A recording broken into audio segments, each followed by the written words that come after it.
Bagong simula para kay Giannis, bagong kupunan, bagong uniforme. Excited na po si Giannis mga idol para sa kanyang bagong team na Miami Heat.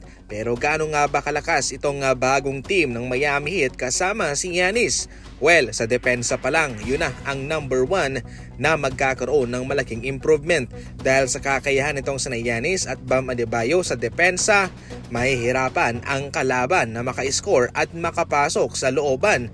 Ito ho'y magbibigay din po ng malaking advantage para kay Coach Erik Spoelstra na mag-set ng screen, mag-switch para maka-score. Yun po mga idol ang kanilang magagawa. Napakadesente ng depensa ng Milwaukee Bucks nung nandun pa si Giannis. Kaya imagine sa ngayon, mag-partner na sila ni Bam Adebayo. Magkasama na sila sa isang kupunan. Dahil nga sa kanilang pagkuha kay Giannis ay tumaas din ang kanilang chance na manalo ng NBA Championship. Ang Knicks pa rin po mga idol ang number 1 na magiging pagsubok sa kanila.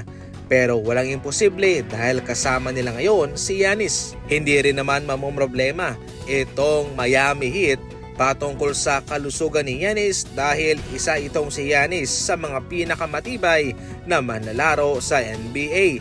Noong 2021, kahit na siya nagkaroon ng hyperextended knee, lumaban pa rin siya at nagpatuloy na maglaro.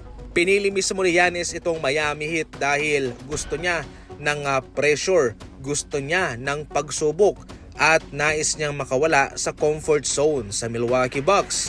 At dahil siya ay nabighani sa kultura ng Miami Heat at kung paano rin kagaling itong si Coach Erik Spoelstra, kaya dun siya pumunta mga idol.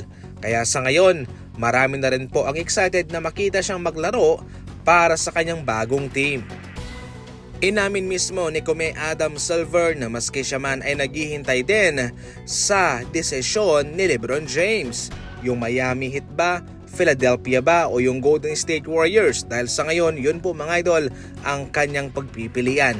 Itong si Kome Adam Silver, naghihintay siya at nais niya nga raw madaliin itong si LeBron sa paggawa ng kanyang desisyon dahil mayroon pa silang natrabahuin sa scheduling. Oktubre pa magsisimula ang NBA pero tinatrabaho na po paunti-unti ng NBA ang scheduling dahil malaking epekto po kung saan si LeBron pupunta dahil ang team na yon ang kanilang ilalagay sa opening night ng NBA new season at sa Christmas game.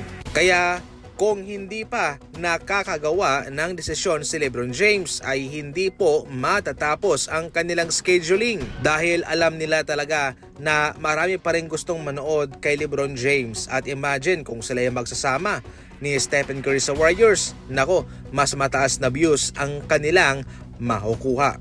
Ever since ay wala pa pong na-miss na Christmas game itong si LeBron James. Lagi po siyang present sa kanyang career sa NBA. Laging present siya sa Pasko. Para sa mga NBA Fast Break balita, tumuto ka lang. And as always, thank you for watching.